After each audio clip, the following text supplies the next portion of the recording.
স্বাগত নিউজ 24 চট্টগ্রাম প্রতিদিনে আপনাদের সাথে আছে আমি সোহাগ বক্স। কুমিল্লার মুরাদনগরে নারীকে বিবস্ত্র করে নির্যাতন ও ভিডিও ধারণ করে ছড়িয়ে দেওয়ার মূল পরিকল্পনাকারী শাহপরানকে গ্রেপ্তার করেছে র্যাব। বৃহস্পতিবার রাতে কুমিল্লায় অভিযান চালিয়ে র্যাব 11-এর একটি দল তাকে গ্রেপ্তার করে। র্যাব জানায় পরিকল্পিত মব সৃষ্টি করে অরাজকতার বড় উদাহরণ কুমিল্লার এই ঘটনা। মূলত ওই নারীকে নিয়ে দুই ভাইয়ের দ্বন্দ্বের কারণেই এই ঘটনা ঘটেছে বলে জানায় র্যাব। কুমিল্লার মুরাদনগরে গত ২৬ জুন সংঘবদ্ধ যৌন নির্যাতনের শিকার হন এক নারী। পরে জড়িতরা সেই নির্যাতনের ভিডিও ধারণ করে গত ২৯ জুন সামাজিক মাধ্যমে ছড়িয়ে দিলে সমালোচনার ঝড় ওঠে। এরপরই অভিযুক্তদের ধরতে তৎপর হয় আইনশৃঙ্খলা বাহিনী। সেই ধারাবাহিকতায় বৃহস্পতিবার রাতে অভিযান চালিয়ে কুমিল্লার বুড়িচং থেকে এই ঘটনার মূল পরিকল্পনাকারী শাহপরানকে গ্রেপ্তার করে র্যাব। র্যাব জানায় দীর্ঘদিন ধরেই ভুক্তভোগী ওই নারীকে উত্ত্যক্ত করে আসছিল অভিযুক্ত দুই ভাই শাহপরান ও ফজর আলী। দুই ভাইয়ের মধ্যে ওই নারীকে নিয়ে দ্বন্দ্বের জেরেই এই অনাকাঙ্ক্ষিত ঘটনার সূত্রপাত। এই মব সৃষ্টির যে উস্কানিদাতা বা পরিকল্পনাকারী তাকে আমরা গতকাল অ্যারেস্ট করতে সক্ষম হই। এখানে ঘটনাটা ঘটেছিল দুই ভাইয়ের মধ্যে, শাহপরান এবং ফজর আলী। ফজর আলী যে অলরেডি যে অ্যারেস্টেড, যিনি ধর্ষক হিসাবে পরিচিত হয়েছে এবং যা তার নামে অলরেডি মামলাও হয়েছে। ওখানে মূলত দুই ভাইয়ের দ্বন্দ্বকে কেন্দ্র করেই এই ঘটনাটা ঘটানো হয়েছে এবং এই মহিলাকে এই দুই ভাই দীর্ঘদিন যাবৎ উত্ত্যক্ত করে আসছিল। বড় ভাই ফজর আলীকে শায়েস্তা করতে পূর্ব পরিকল্পনার অংশ হিসেবে ভুক্তভোগী নারীকে যৌন হেনস্থার ভিডিও ধারণ করে তা সামাজিক মাধ্যমে ছড়িয়ে দেওয়া হয়। এছাড়া ঘটনা সাজাতে নির্দিষ্ট এক ব্যক্তিকে ইমোতে বার্তা পাঠিয়ে মব সৃষ্টি করা হয় বলেও জানায় র্যাব। ২৬শে জুন যখন সে জানতে পেরেছে যে ফজর আলী আজকে যেতে পারে সেই বাসায়, সে অনুযায়ী সে মবটা প্ল্যান করে, একটা গ্রুপ অফ পিপলকে সে বলে এবং এটা নিয়ে সে একটা মেসেজও দেয়। সেই মেসেজটাও আমাদের কাছে আছে ইমোর মাধ্যমে, যে একজনকে এখানে আরেকজন, আমরা বিশেষ স্বার্থে বলছি না, সে এখনো অ্যারেস্টেড হয় না, আমরা তার বিরুদ্ধে কাজ করছি, নামটা বলছি না, তাকে একটা মেসেজ দিয়েছে, সেই মেসেজের স্ক্রিনশটও আমাদের কাছে আছে। এর আগে গত ২৯ জুন চাঞ্চল্যকর এই ঘটনার ভুক্তভোগী নারীকে ধর্ষণের দায়ে মূল অভিযুক্ত আসামি ফজর আলীকে গ্রেপ্তার করে পুলিশ। এখন পর্যন্ত মুরাদনগর থানায় দায়ের করা মামলায় মোট ৬ জনকে গ্রেপ্তার করা হয়েছে। বদরুল আলম শাওন, নিউজ 24, ঢাকা। কুমিল্লার মুরাদনগরে গণপিটুনি দিয়ে একই পরিবারের ৩ জন হত্যার ২৪ ঘন্টা পার হলেও কাউকে আটক করতে পারেনি পুলিশ। এই ঘটনায় নিহতদের স্বজনরা দ্রুত বিচার দাবি করলেও মামলার প্রক্রিয়া চলছে বলে জানিয়েছে পুলিশ। আর এদিকে গ্রেপ্তার আতঙ্কে পুরুষশূন্য এখন পুরো গ্রাম। এইচ এম মহিউদ্দিনের পাঠানো তথ্যচিত্রে ডেস্ক রিপোর্ট।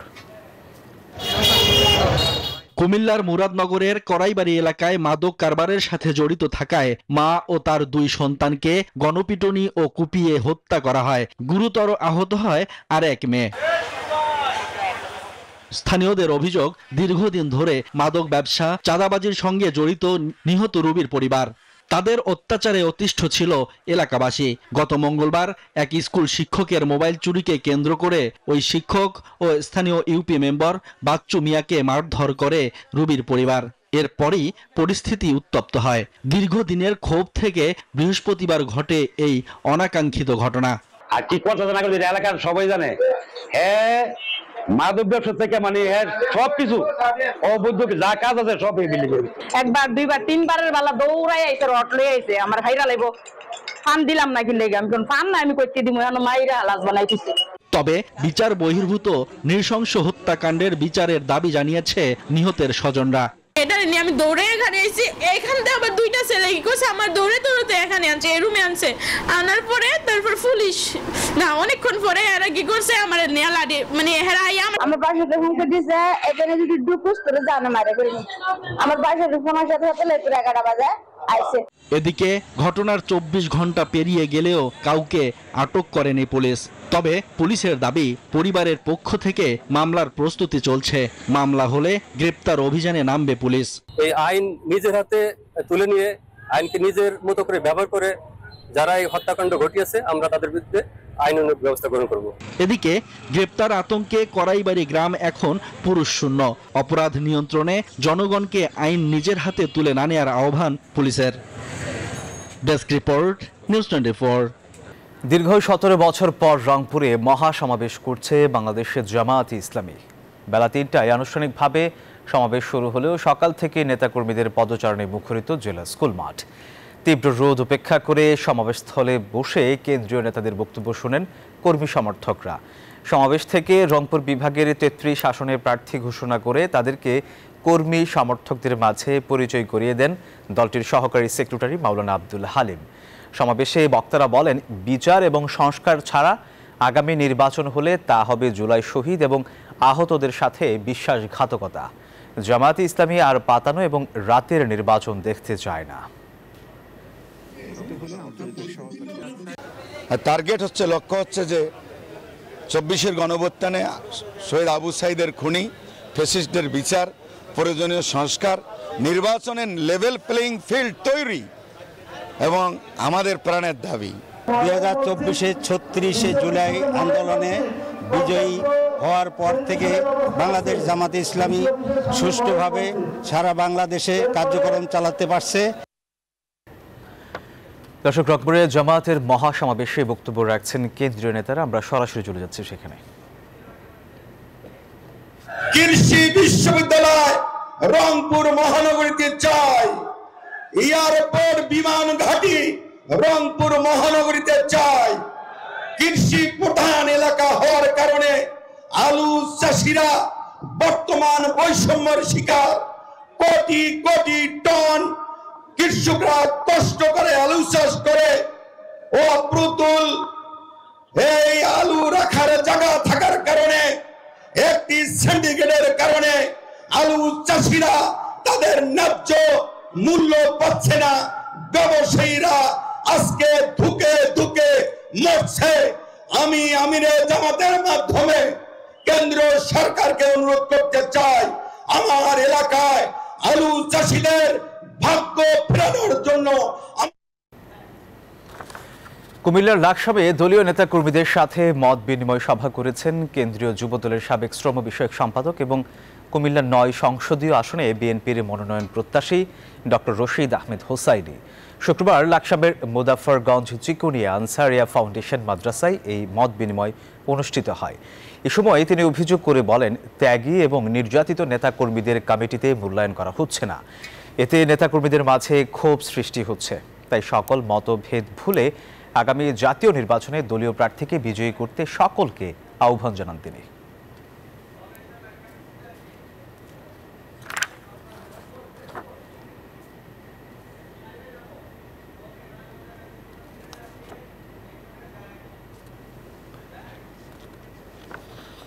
দর্শক, করোনা এবং ডেঙ্গুর খবর জানাতে এই মুহূর্তে চট্টগ্রাম থেকে সরাসরি যুক্ত হচ্ছেন আমাদের সহকর্মী নয়ন বড়ুয়া। জয়, চট্টগ্রামে করোনা এবং ডেঙ্গুর পরিস্থিতি কি দেখছেন এবং আজকে হাসপাতালের চিত্র কি আমাদের জানাবেন?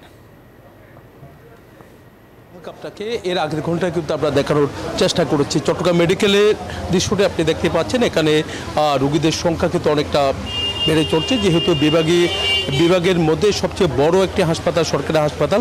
অল্প খরচের মধ্যে চিকিৎসা ভালো পাই, তার কারণে এখানে ছুটে আসে। তবে কেউ চিকিৎসা পাচ্ছে, আবার কারো অভিযোগও কিন্তু আমরা দেখছি। তবে করোনা আর ডেঙ্গু একসাথে কিন্তু পাল্লা দিয়ে বাড়তে শুরু করেছে। চট্টগ্রামে কিছুদিন ডেঙ্গুর হানা কিছুটা কমেছিল, তবে এখন নতুন করে আবার চোখ রাগাচ্ছে ডেঙ্গু।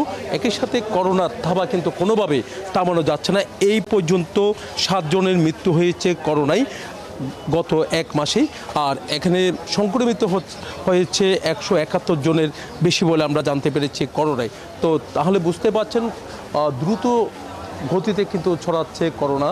তো করোনা ভাইরাস যেভাবে ছড়াচ্ছে তেমনিভাবে মানুষের যে একটু সচেতনতা, সেই সচেতনতার কোনো বালাই কিন্তু চট্টগ্রামের কোনো জায়গায় দেখা যাচ্ছে না।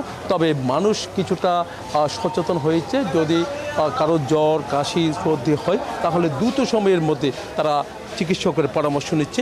এটাই হলো সবচেয়ে বড় সচেতনতা।